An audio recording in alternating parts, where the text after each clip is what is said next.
지금 이걸 보고 계신 누구나 체크 무늬는 만들 수 있습니다. 이렇게 색깔만 선택할 줄 알면요. 그래서 세상에는 셀 수 없이 많은 체크 패턴이 존재합니다.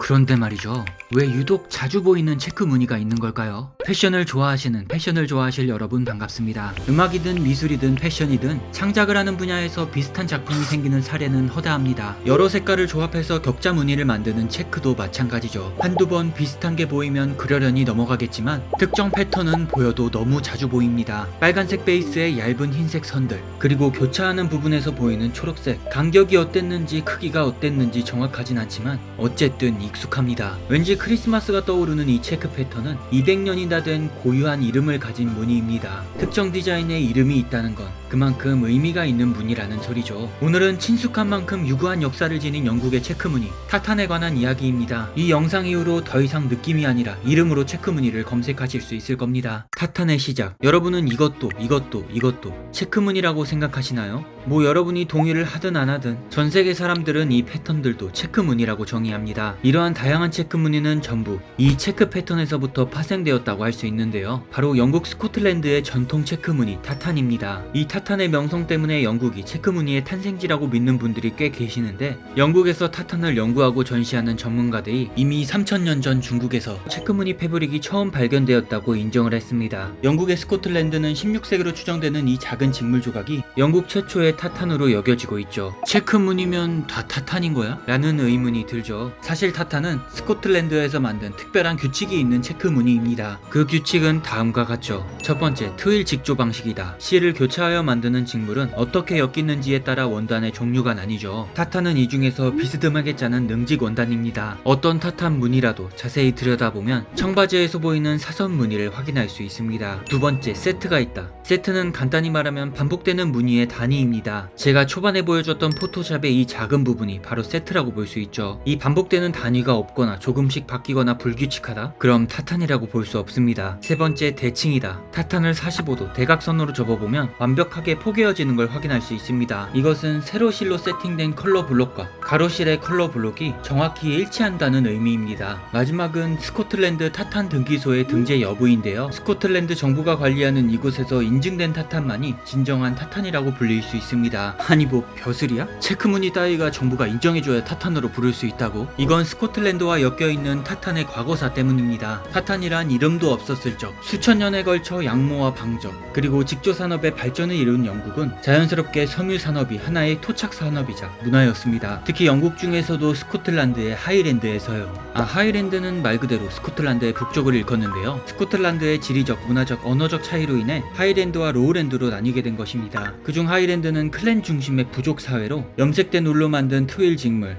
타탄이 그들의 토착 문화였습니다. 지금에야 클랜 혹은 패밀리를 상징하는 타탄이다 뭐다 소리가 있지만 과거에는 지역으로 타탄이 나뉘었습니다. 왜냐면 지역별로 염색 소재와 기술력이 다 달랐거든요. 그 지역에서 돈 꽤나 있는 분들이 가장 좋은 타탄을 입기 시작했고, 그 타탄이 자연스럽게 클랜을 상징하게 됐다는 게 정설입니다. 뭐 여기까지는 순조롭지만 문제는 이 이후입니다. 킬트라 불리는 남성 치마, 트루스같이 타탄으로 된 의복을 착용하는 것이 하이랜드 사람들의 토착 문화로 자리 잡았을 때 그들은 반란을 일으킵니다. 영국을 상대로 하이랜드가 지지하는 스튜어트 왕가의 복귀를 요구하는 반란이었죠. 뭐 복잡한 역사적 사실들은 뒤로하고 하이랜드의 군인들은 이때 타탄을 입고 반란에 나섰습니다. 이것이 문제의 발단입니다. 영국은 이들을 완전히 탄압하고 반란군의 결속력과 싹을 잘라내기 위해 타탄 의복을 법적으로 금지시킵니다. 여기서 모든 타탄이 아닌 반란군의 타탄만요. 영국군을 옹호했던 가문의 타탄은 영국군의 군복으로 사용되었습니다. 마치 보란듯이 말이죠. 이때 타탄을 구분짓기 위해 국가적으로 타탄을 등록했습니다. 근데 하지 말라고 하면 더 하고 싶어지는 마음, 여러분도 아시죠? 35년 동안 금지당했던 타탄 의류법이 폐지되면서 사람들은 타탄에 환장하기 시작합니다. 그들은 협회를 만들어 소실될 뻔했던 클랜의 타탄들을 다시 복원합니다. 그리고 여기저기 소유권이 복잡한 걸 정리하기 위해 장부를 만들고 이것을 마케팅의 수단으로 활용하죠. 현재도 새로운 타탄이 등록되고 있는 이 협회 사이트에서 모든 타탄을 확인할 수 있습니다. 자, 이제 어느 정도 타탄에 대해 알았으니 세계적으로 알려진 유명 타탄 디자인을 살펴볼까요? 로얄 스튜어트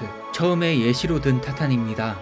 보면 스튜어트 왕족 고유 패턴으로 시작한 것 같지만 실상은 타탄 장부가 만들어질 때 이름이 붙여진 마케팅의 산물입니다. 뭐 진짜 왕족들이 입기 시작했으니 마냥 헛된 이름은 아니죠. 강렬한 빨간색이 주된 색이라 빨간 타탄이라는 인식이 강하지만 실제로는 굉장히 많은 색이 들어있습니다. 사용된 색 모두 각각의 상징적인 의미가 담겨 있는데요. 빨간색이 메인이 되었던 이유는 컬러의 상징성 때문이기도 하지만 이 색을 염색할 때 사용하는 귀한 염료 때문이기도 한데요. 곤충에서 추출하는 코치닐을 염료로 사용하기 때문에 빨간색은 높은 신분과 경제력을 과시하는 수단이었습니다. 초반에는 왕실 전용 타탄이었으나 화학 염료가 발달하고 대중적인 인기를 얻으며 타탄 중 유일하게 가문이 아닌 스코틀랜드를 상징하는 유니버셜 타탄이 되었습니다. 이 패턴의 인기 때문인지 세트는 그대로 두고 색만 바꿔서 출시를 하기도 했는데요. 흰색을 배경색으로 사용한 드레스 스튜어트는 여성복이나 무용복에 주로 사용되었고요. 녹색 바탕에 청색과 흑색으로 체크가 들어간 헌팅 스튜어트는 사냥을 나갈 때 입는 의복에 쓰였습니다. 이 외에도 블랙 스튜어트, 천연 염료의 색을 재현한 에인션트 스튜어트,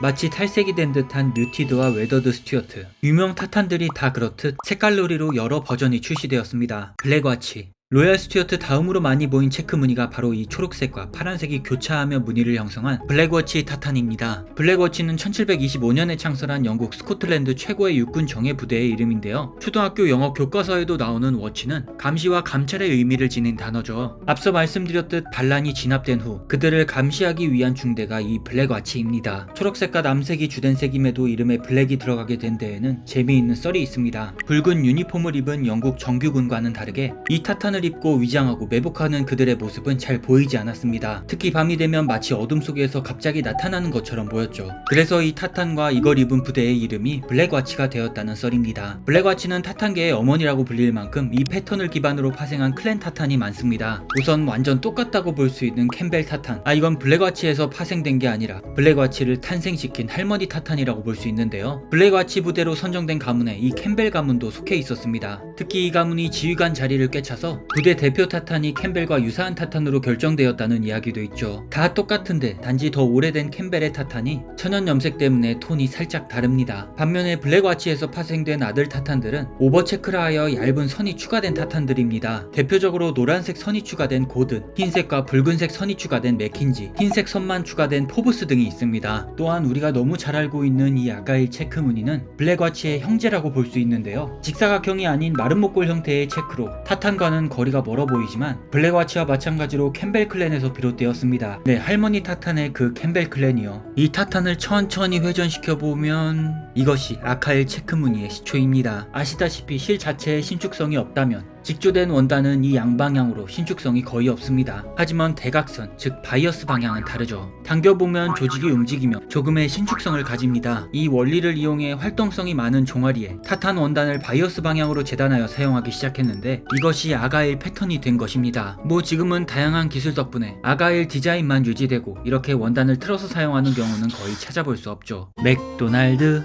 베이컨 토마토 디럭스의 그 맥도날드가 아니고요. 스코틀랜드에서 가장 크고 강력했던 가문의 이름입니다. 또 초록색과 파란색이 베이스라서 블랙와치와 헷갈릴 수 있지만 빨간색 선들이 여러 겹으로 겹쳐져 복잡한 느낌이 드는 타탄입니다. 이 맥도날드 타탄도 역시 파생된 타탄이 많습니다. 이렇게 빨간색 선들이 많은 체크 패턴들이 맥도날드 타탄에서 파생되었겠구나 정도로만 이해하시면 충분할 것 같습니다. 맥클로드 오브 루이스, 노란색 타탄 하면 떠오르는 가장 유명한 타탄이 이 맥클로드 타탄입니다. 이 센 노란색은 딱 봐도 천연 염색으로는 내기 힘들 것 같은 느낌이 들죠. 사실 맥클로드 클랜의 타탄은 이미 존재했었으나 우리가 아는 이 노란색 타탄은 한 거짓된 책에 의해 생겨난 클랜 타탄입니다. 베스티아리움 스코티쿰이라고 불리는 이 책은 당시 클랜 타탄들의 정보를 모은 모음집이었는데요. 역사학자들과 직물학자들의 확인 결과 책에 소개된 타탄들은 당시 유행하던 스타일로 저자 입맛대로 타탄을 변형한 것으로 판명되었습니다. 그런데 그 당시 이 소설책은 거의 바이블처럼 영향력이 있었고 스코틀랜드의 여러 클랜들이 이 책에 나온 대로 타탄을 생산하고 등록했습니다. 이 맥클레드 오브 루이스 타탄도 그중 하나입니다. 노란색 베이스에 검은색 줄무늬와 얇은 빨간색 오버체크가 강렬히 대비되어 훗날 로얄 스튜어트와 함께 펑크족들이 즐겨 입는 무늬가 되었죠. 아일 오브 스카이, 한국에서는 그렇게 잘 알려지지 않은 것 같지만 전 세계적으로 유명한 타탄입니다. 소개된 타탄 중 유일하게 클랜 타탄이 아닌 지역 타탄인데요. 그렇다고 또 오래된 것도 아닙니다. 1992년 공모전을 통해 탄생한 타탄이죠. 오래되지 않았다고 이 타탄의 가치가 퇴색되냐? 당연히 아니죠. 스코틀랜드 서쪽에 있는 스카이 섬을 상징하는 이 타탄은 섬의 특징을 고스란히 디자인에 담고 있습니다. 먼저 눈에 띄는 보라색은 늦여름 섬에 피는 해덕꽃의 색을 따온 것이고요. 녹색과 갈색은 섬의 초원과 대지, 그리고 섬을 둘러싸는 해물을 시각화한 연회색을 사용하여 전체적으로 탁한 느낌을 줍니다. 이 타탄은 1999년 스코틀랜드 의회 개원식에 엘리자베스 여왕이 입은 보라색 셋업 착장과 함께 숄로 등장하여 세간의 주목을 받았습니다. 코디하기엔 참 어려운 컬러지만 체크 패턴만 보면 정말 매력적인 타탄입니다. 유명한 타탄에 대한 소개는 여기까지입니다만 아직 끝난 게 아닙니다. 기억을 하고 써먹으려면 여태껏 본 것들을 머릿속으로 정리할 필요가 있겠죠. 야생 같은 유튜브 생태계 속에서 영상 하나를 여기까지 봐주셨는데 이름 정도는 알고 가면 좋잖아요. 자, 크리스마스가 떠오르는 이 빨간 타탄은 위장이 잘 될 것 같은 이 녹색과 남색으로 된 타탄은 밀도 높은 빨간색 선들이 인상적이지만 패스트푸드점을 연상케 하는 이름이 더 인상적인 타탄은 그 노란색 타탄은 어딘가 탁한 보라색과 초록색이 섞인 타탄은 정말 수고 많으셨습니다. 쌤, 근데 이 체크 무늬는 그럼 뭐예요? 그건 말이죠.